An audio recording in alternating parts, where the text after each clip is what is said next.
Nobody likes to get rejected. Nobody likes to hear, negative things about ourselves. We don't like it. We don't like to hear harsh judgments and criticisms about ourselves, and so oftentimes we get defensive and angry. We want to shoot the messenger. We want to attack those people or neutralize those people who say uh, mean things about us or negative things about us. I want to make a distinction between people saying mean things and negative things. Uh, or you have to make the distinction that sometimes that may be your interpretation. It may be your interpretation that because they say, you really don't seem to be listening when I'm talking to you. I mean, you could see that as an attack, or you could see that as constructive criticism. That they're not trying to hurt your feelings, they're not trying to shame you, but they're trying to bring to your attention something, a defect, a flaw, something that you do that is off-putting. And they're ultimately, presumably, hoping that you will understand this and integrate this information into your data banks and behave differently. So if someone says, you don't seem to be listening when I'm talking to you, you seem to not care, you're distracted, you're all over the place, and you go, oh, okay, right, well, I don't want to be that way. Let me be more vigilant. Let me, when I'm talking to somebody, let me really be there. Let me really be focused on them. Let me not be thinking about 1,000,006 other things I need to do. Let me really be focusing on what they're saying, what their agenda is. How can I help them? So constructive criticism is very, very helpful. A lot of times someone says stuff to us that we think it's an insult. We think it's rude. Maybe it is.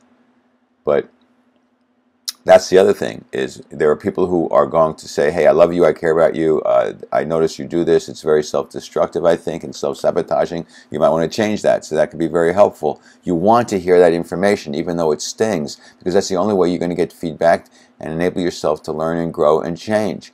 But what about the people who throw insults at you, but okay, if they're not true, then no harm, no foul. Just decide I'm not going to be upset by idiots calling me names. Sticks and stones, right? Names can never harm me. But what if they call you like these bad names, but it's actually they're accurate? That they're insults, but they're actually accurate insults. Well, just the same, yeah, you don't appreciate people throwing insults at you, but you don't want to have a blind eye to that stuff. If the insults, if the shoe fits, right, then pay attention to it. Recognize, okay, that's not a very good image that this person just painted of me, and I don't like that, and I don't want to be that, so I need to change that. So even when people hurl insults at you, be vigilant. Take a look at them. Don't get defensive and try to neutralize, the messenger. Look at the data. Is it accurate? Is it fair? Is it real? If it is, then make an effort to change in the proper direction. So we can be afraid of feedback and negative feedback and criticism. We can be afraid of it if we want. We can avoid it if we want, and we can neutralize it and give it no power if we want. But that's sabotage right there.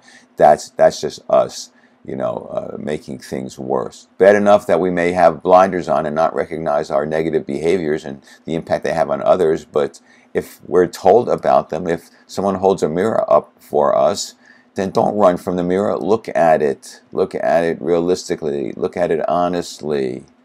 You don't have to hate yourself for bad behavior if you recognize, geez, that wasn't cool what I did. You don't have to hate yourself and beat yourself up and be filled with guilt.